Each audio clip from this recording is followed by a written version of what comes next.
Rare albino bobcat found dead but her cub alive. They looked just like their mother.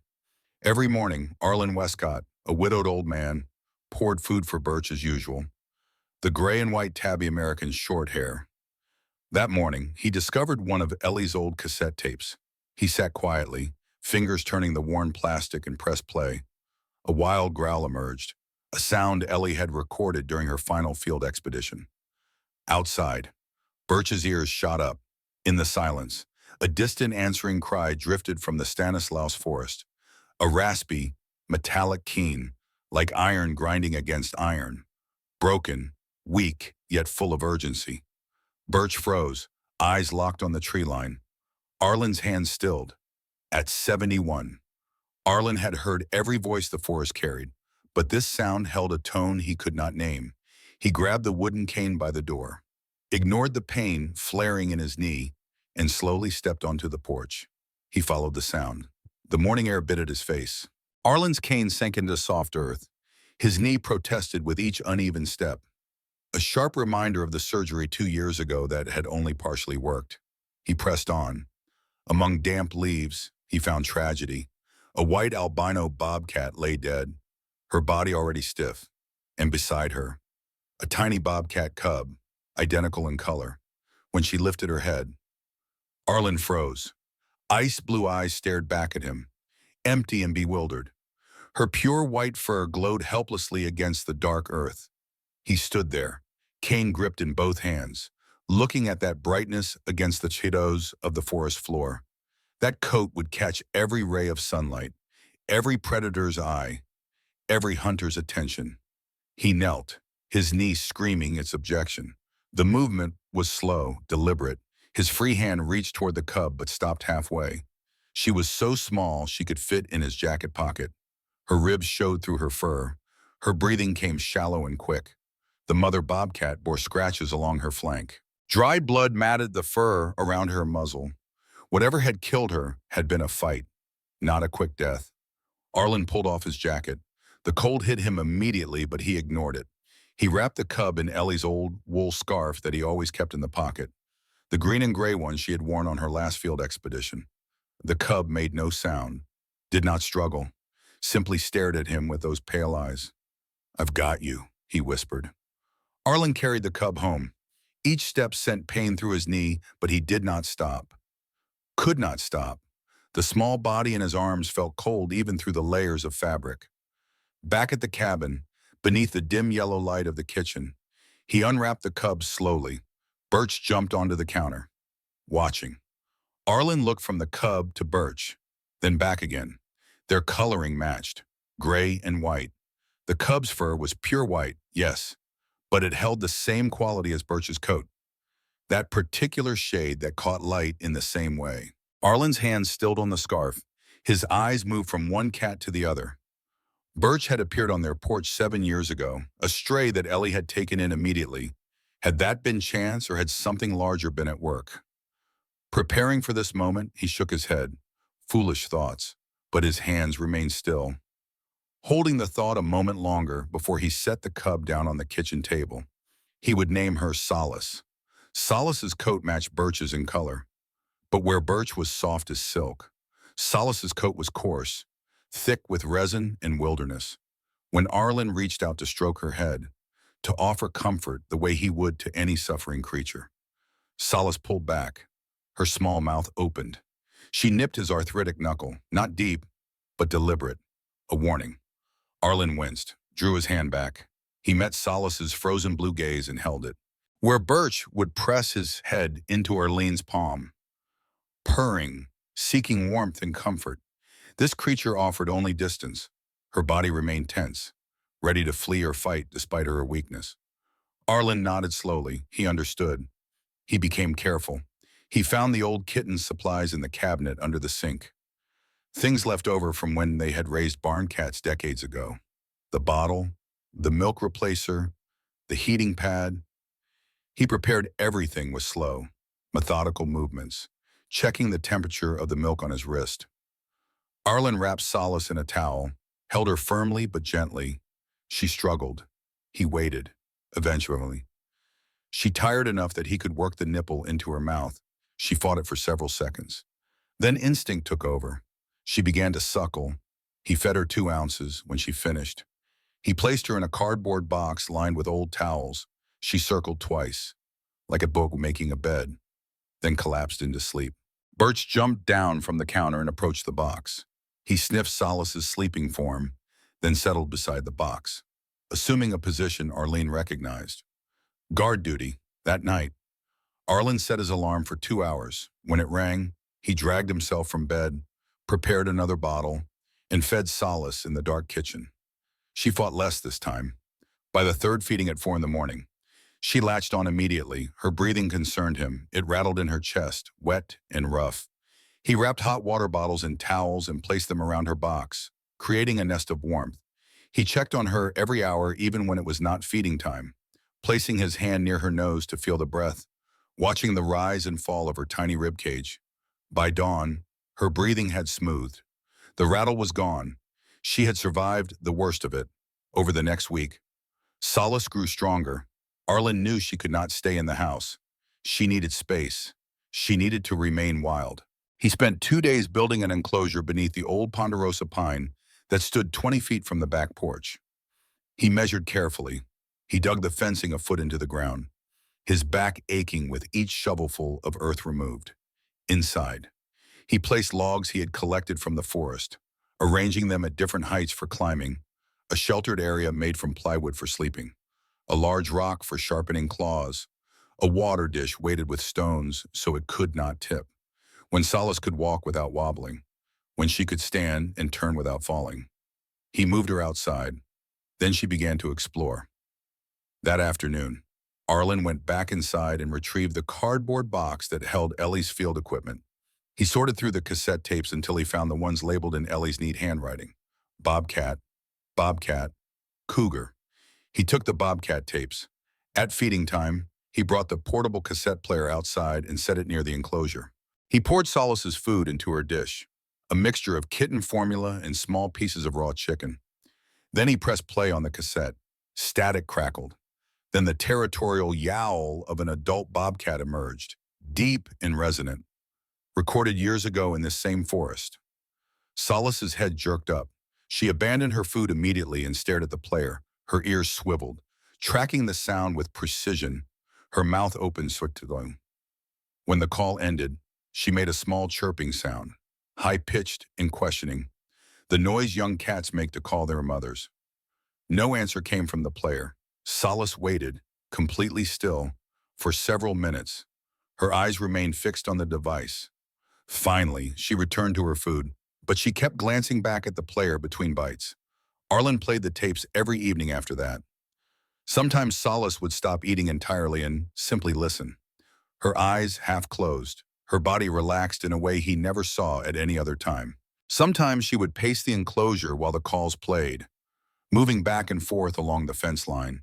Sometimes she would make those chirping sounds, over and over, until her voice went hoarse. On nights when the moon was full, Solace would climb to the highest log in her enclosure and sit there for hours. Moonlight poured over her white coat, making her glow like a ghost.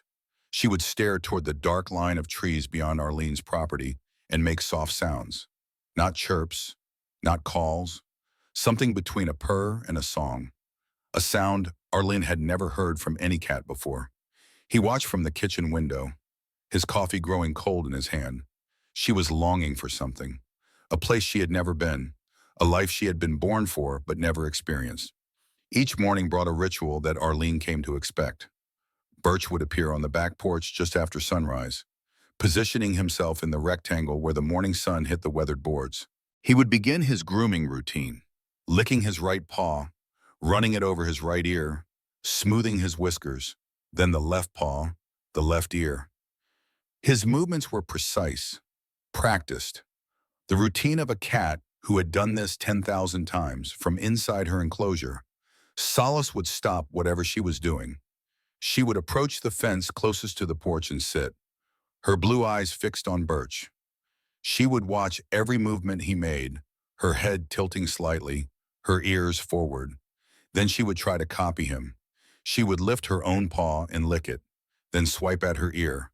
but her movements were clumsy, uncoordinated. She would lean too far to the right and nearly topple over. She would lick her paw but swing wide and miss her ear entirely. She would get fur in her nose and sneeze, breaking her concentration. Arlen watched this happen every morning. He stood at the kitchen window with his coffee, observing the lesson that was taking place without words. Solace was not trying to become a house cat. She was learning the basic behaviors of being feline by watching the only teacher available. As September turned to October, Solace's white coat thickened, preparing for winter, and she began refusing her food. Arlen noticed it. He had prepared her usual mixture of kitten formula and raw chicken. He placed the dish in her enclosure, as he did every morning. Solace approached it, sniffed it thoroughly, then turned away and walked to the far corner of the enclosure. By dinner, he was concerned. He tried a different brand of kitten formula. She sniffed and walked away. He tried just the raw chicken. She sniffed and walked away. He tried ground beef. Same response. She was not sick. Her eyes were clear. Her movements were strong and coordinated. She drank water normally. She simply refused to eat anything he offered. On the third day, Arlen stood in the enclosure, watching Solace ignore yet another bowl of food. A mouse ran across the ground outside the fence, headed for the woodpile. Solace's body went rigid. Her eyes locked onto the movement. Her haunches tensed. She wanted to chase it. Every line of her body screamed the desire to hunt. Arlen went to the shed and found the old mouse traps he had not used in years. He set them along the baseboards, baited with peanut butter. Within an hour, he had caught one. He brought it to Solace's enclosure, the mouse still alive in the trap. He opened the enclosure door, released the mouse, and quickly stepped back out. The mouse ran. Solace pounced. The strike was fast, instinctive, perfect. She caught the mouse in her jaws and bit down hard at the base of its skull. The mouse went limp immediately. Clean kill. Then she ate, when she finished. She licked her paws clean and looked at Arlen. Her eyes were bright, alert after that. Arlen set traps every day. She learned to wait for the perfect moment, to stalk low to the ground, to time her pounce so the mouse had no chance to escape. One evening, while cleaning out the storage room behind the kitchen, Arlen found Ellie's research notebook stacked in a wooden crate. Her notes covered every page, dense and detailed. Observations of animal behavior, sketches of paw prints, records of migration patterns.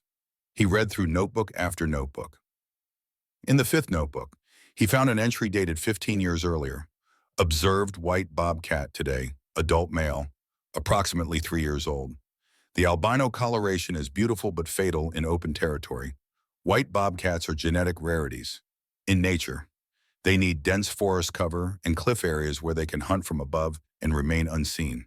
They cannot survive in open territory. Visibility equals vulnerability. Their only real chance is protected wilderness, far from human settlement, where prey is abundant and predators are controlled. Arlen set the notebook down. He looked out the window at Solace, who was grooming herself on her favorite log, her white coat brilliant in the afternoon sun. He stood and walked to the window. His hands gripped the edge of the sink. He stared at Solace for a long time. He spoke aloud to Ellie, his voice filling the empty kitchen. "What do I do?" The question hung in the air. "She'll die if I keep her. She'll botch if I let her own him." He paused. "But there's another option." "Isn't there?" "There has to be." He went back to the table and searched through Ellie's papers, filed correspondence, research contacts, conference materials. Finally, he found what he was looking for. A business card, yellowed with age, slightly bent at one corner, California Wildlife Conservation Center.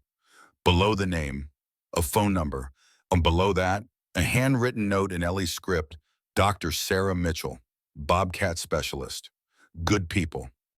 Arlen finished his chores feeding Birch, bringing Solace her evening mouse, and washing the dishes before returning to the phone. He dialed the center and asked for Dr. Sarah Mitchell. "I have an albino bobcat cub," he said. Dr. Mitchell questioned him for nearly an hour, probing Solace's weight, hunting instincts, and her lack of affection toward humans. Arlen was honest about her scratches and calculating distance. "You've done something remarkable," she said. Most people would have tried to tame her. You kept her wild. My wife was a biologist, Arlen replied. She taught me that wild meant something important. Mitchell proposed a monitored, high cliff territory in Northern California, where rare subspecies thrived. She planned to send a team the following week to assess Solace's health. If she passed the evaluation, the transfer would happen in 2 weeks. Arlen's hand tightened on the receiver, knowing that time with her was drawing to an end. After the call ended, Arlen stood in the kitchen for several minutes, the dial tone buzzing in his ear before he finally hung up. 2 weeks, 14 more days. He went outside. Solace was sleeping in her shelter, curled into a tight ball. He stood at the fence, watching the rise and fall of her breathing. I'm not abandoning you, he said quietly. This is the only chance you have. Over the next days, Arlen built training equipment, a wooden frame with ropes dangling from the crossbeam. Each rope ending in a stuffed sock meant to simulate prey. He would swing the ropes, and Solace would practice pouncing. Learning to judge distance and timing, he buried food in different locations around the enclosure. Forcing her to use her nose to find it, he placed food on high branches, making her climb for it. He hid it under rocks, teaching her to dig and move obstacles. He made everything harder. Every meal required work. Every drink required problem solving. He was preparing her for a life where nothing would be easy, where every day would demand skill and intelligence and physical capability. Once, while he was changing the water in her bowl, Arlen moved too slowly. He was tired. Solace grew impatient. She approached the fence where he knelt and swiped at his hand through the chain link. Her claw caught his wrist, drawing 3 parallel lines of blood. Arlen jerked back. The scratches stung, sharp and immediate. Blood welled up along the lines.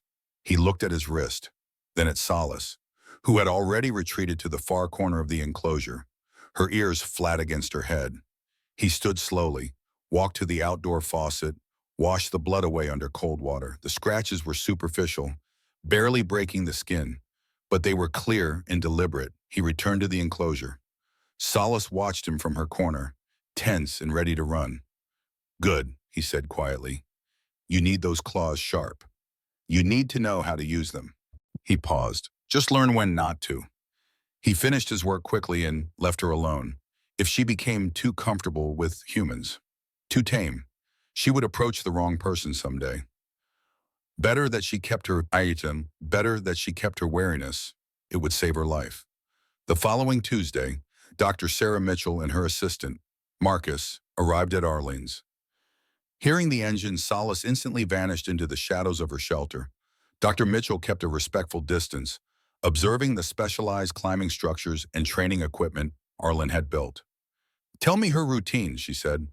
Arlen explained the daily trapping, the predator tapes, and Birch's role as a surrogate teacher. Mitchell nodded, noting Arlen's commitment to keeping the cat wild, a philosophy he credited to his late wife.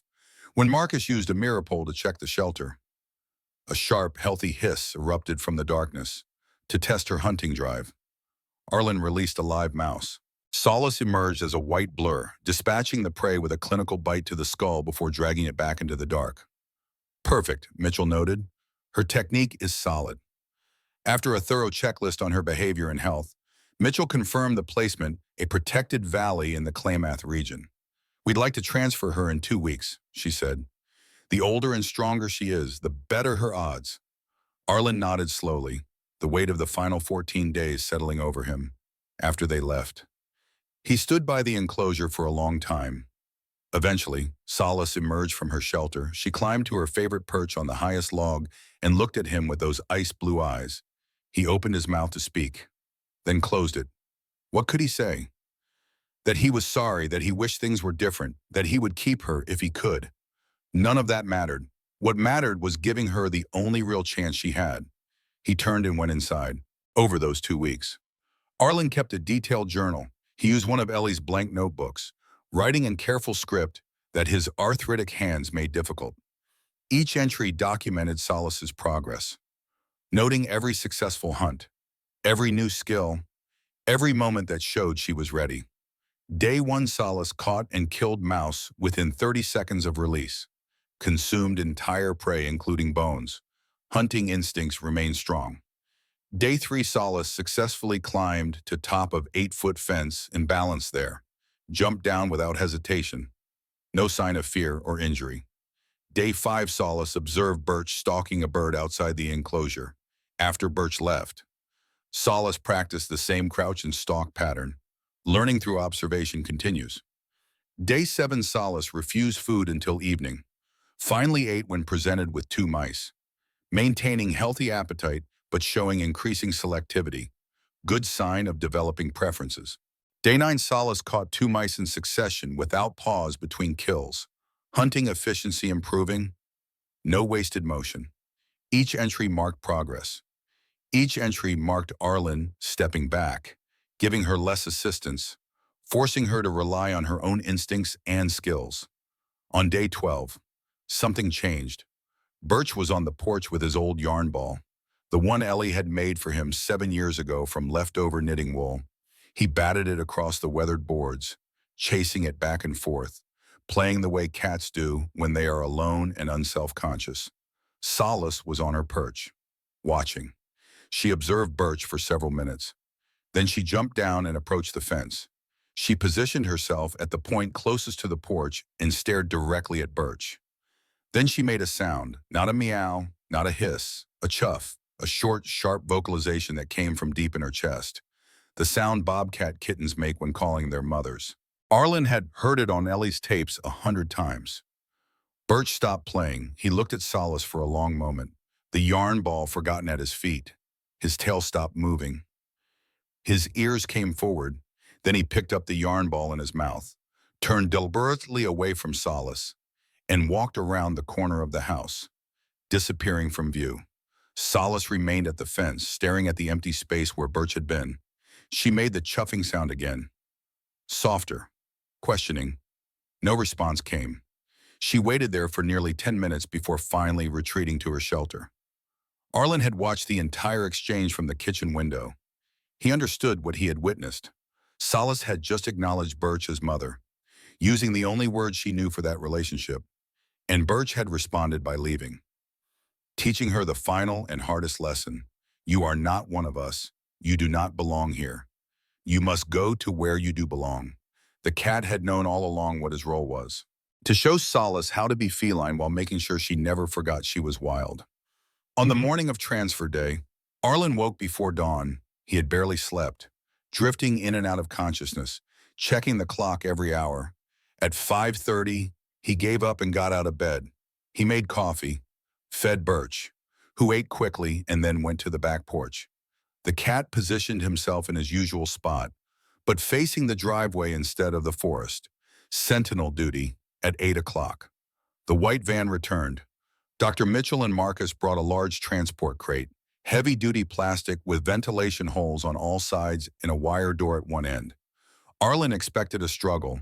He expected Solace to fight, to hiss, to make the transfer as difficult as possible. Wildcats hated confinement, hated being handled, hated anything that restricted their movement. Marcus opened the enclosure door carefully, sliding the crate inside and positioning it in the center. Then he withdrew and closed the door, leaving the crate sitting there like an invitation. For several minutes, nothing happened. Solace remained in her shelter, invisible. Then she emerged. She approached the crate slowly, sniffing it from every angle. She walked around it completely, examining it with her nose and eyes. She looked at Arlen where he stood outside the fence. Her ice blue eyes met his. She held his gaze for several seconds. Then she walked into the crate and sat down, facing forward as if she had been expecting this all along. Marcus stepped forward and secured the door, sliding the latch into place with a soft click. "I've never seen that before," he said quietly. "Wildcats usually wait the crate. Sometimes it takes hours to get them inside." Dr. Mitchell met Arlen's eyes. "She trusts you, or she understands what's happening. Maybe both." They loaded the crate into the van, Marcus and Dr. Mitchell working together to lift it carefully.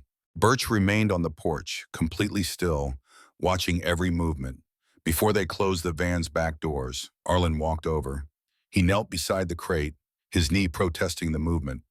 Through the ventilation holes, he could see Solace's blue eyes, calm and clear. "You understand what's happening," he said quietly. "I think you do." He paused, searching for the right words. This isn't goodbye. This is the beginning of your real life. The life you were always meant to have. Solace blinked slowly, the cat gesture that meant trust and acceptance. Dr. Mitchell placed a hand on his shoulder. We'll send updates. Photographs when the camera traps catch her. You'll know she's okay. Arlen stood. His knee cracked audibly. He shook hands with both of them, his grip firm despite the arthritis. Then he stepped back and watched them close the van doors. The engine started. The van pulled slowly out of the driveway, carrying Solace away toward a future Arlen would never see. Birch jumped down from the porch and walked to the empty enclosure. The cat slipped through the open door and went directly to the wooden shelter. He curled up inside, in the exact spot where Solace had slept, breathing in the lingering scent of wild cat. Arlen walked back to the house. He sat at the kitchen table. He did not try to stop the tears when they came. They fell hot and fast, blurring his vision, dripping onto the worn wood of the table. Grief and relief mixed together until he could not separate one from the other. He had saved her life by learning how to let her go. That evening, Arlen carried the cassette player to the empty enclosure one last time. He sat on the ground outside the fence, his back against a tree, and pressed play.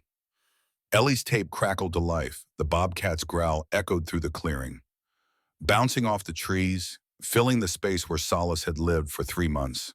He waited for an answering call from the forest. Sometimes, in the past, wild bobcats had responded to the tape, their territorial calls carrying through the trees. But that evening, no answer came, only silence and the sound of wind in the pines. The tape played through to the end. The growl faded. The cassette player clicked once, twice, then went silent. The batteries were dead. Arlen did not replace them. He sat there with the dead player in his lap, watching the last of the daylight fade from the sky. Those calls belonged to a chapter that had closed, to a time when Solace needed them.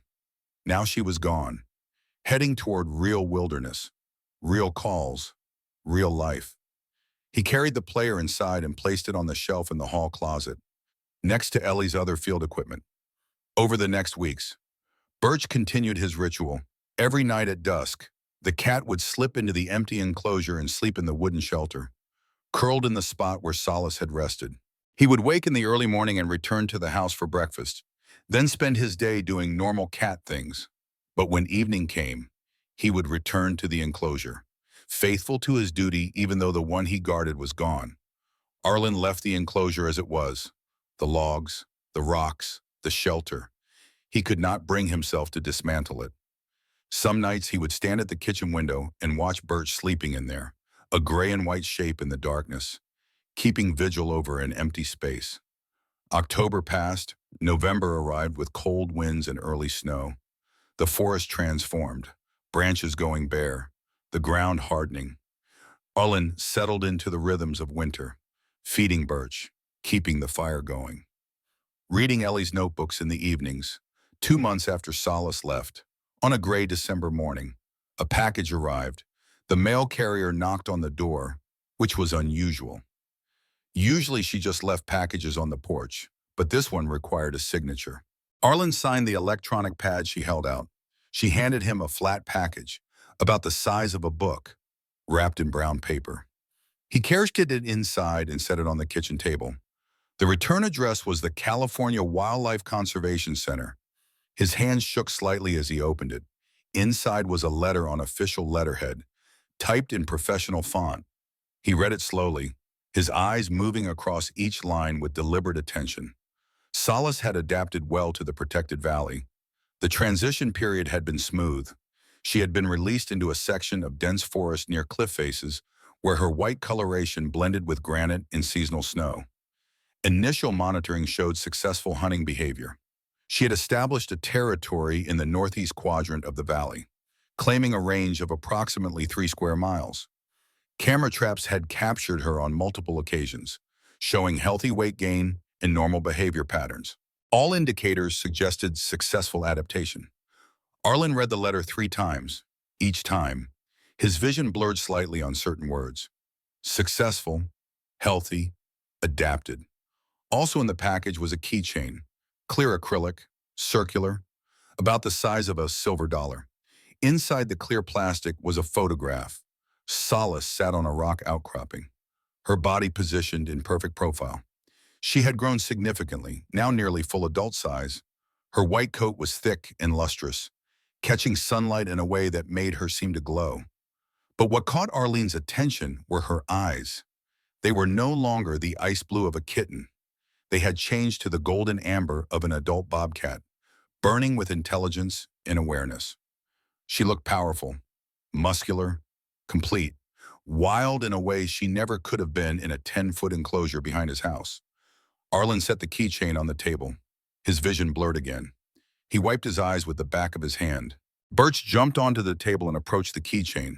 The cat sniffed it carefully, his nose working over the plastic. Then he rubbed his head against the edge of the acrylic. Once, twice, 3 times, a deep purr rumbled in his chest, the sound of contentment and recognition.